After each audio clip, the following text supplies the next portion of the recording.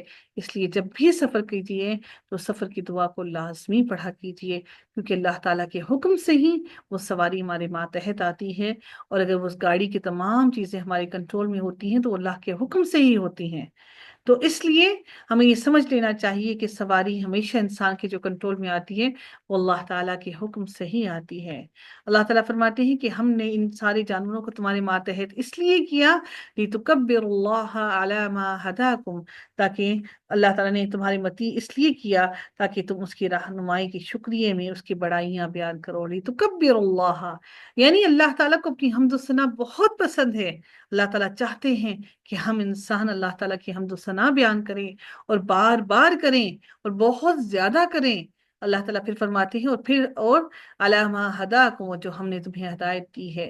اور اللہ تعالیٰ نے انسان کو کہا کہ وبشر المحسنین، اور احسان کرنے والوں نیکوکار لوگوں کو جو اللہ تعالیٰ کے احسان کو یاد رکھتے ہیں ان کو خوشخبری سنا دیجئے۔ کس کی خوشخبری؟ جنت کی خوشخبری۔ اللہ تعالیٰ اس قربانی کی وجہ سے بھی ہمیں جنت کی خوشخبری عطا کرتے ہیں، اور اللہ تعالیٰ نے ہمارے ہر عمل کی وجہ سے ہمیں جنت کی خوشخبریاں دے دی ہیں۔ رب کائنات مزید ارشاد فرماتے ہیں ان اللہ یدافع عن الذین آمنوا ان اللہ لا يحب كل خوان کفور۔ رب کائنات مزید ارشاد فرماتے ہیں ان اللہ، بے شک اللہ تعالیٰ، یقیناً اللہ تعالیٰ، یدافع عن الذین آمنوا، یقیناً سچے مومنوں کے دشمنوں کو خود اللہ تعالیٰ ہٹا دیتا ہے، یدافع دور کر دیتا ہے۔ اور یہ حقیقت ہے کہ اللہ تعالیٰ آپ کے دشمنوں کی طرف سے، آپ دشمنوں کے لیے اللہ تعالیٰ آپ کے لیے کافی ہوگا، اور اللہ تعالیٰ آپ کے دشمنوں کو دور ضرور کرے گا، لیکن اس دل کے اندر ایک مرتبہ ایمان کو داخل کر کے دیکھیے تو صحیح۔ اس دل کے اندر اس ایمان کو داخل تو کیجئے، اس دل کے اندر اس ایمان کو لا کر دیکھیے تو صحیح، پھر دیکھیے اللہ تعالیٰ آپ کے ہر معاملے میں کس طرح کافی ہوتا ہے۔ ان اللہ لا يحب كل خوان کفور۔ پھر رب کائنات یہ بھی ارشاد فرماتے ہیں کہ کوئی خیانت کرنے والا ناشکرا اللہ تعالیٰ کو ہرگز پسند نہیں۔ اللہ تعالیٰ کو ہرگز پسند نہیں کوئی بھی خیانت کرنے والا۔ اللہ تعالیٰ کسی بھی خیانت کرنے والے کو پسند نہیں کرتا۔ رب کائنات، اور اس خیانت میں ہر چیز شامل ہوتی ہے، چاہے ہماری وہ نیکی، چاہے وہ ہماری رسپانسبلٹیز ہوں، چاہے وہ ہمارا کوئی معاملہ ہو، چاہے وہ ہماری رشتہ داریاں ہوں، اس خیانت کے اندر ہر چیز شامل ہو جاتی ہے۔ ہم سمجھتے ہیں خیانت صرف وہی ہے، جو امانت صرف وہی ہے جو ہمیں کسی نے امانت ہمارے حوالے کر دی، نہیں، بلکہ خیانت کے اندر ہر چیز آ جاتی ہے، چاہے وہ مجلس ہو، مجلس کی باتیں ہوں، کسی کا راز ہو، وہ ہر چیز آپ کی امانت میں شامل ہے۔ اور اگر آپ اس امانت میں خیانت کرتے ہیں تو اللہ تعالیٰ خیانت کرنے والے کو پسند نہیں کرتا۔ ہم بہت سی باتوں میں، بہت سے معاملات میں خیانت کرتے ہی چلے جاتے ہیں اور ہمیں اس چیز کا قطعاً اندازہ نہیں ہوتا۔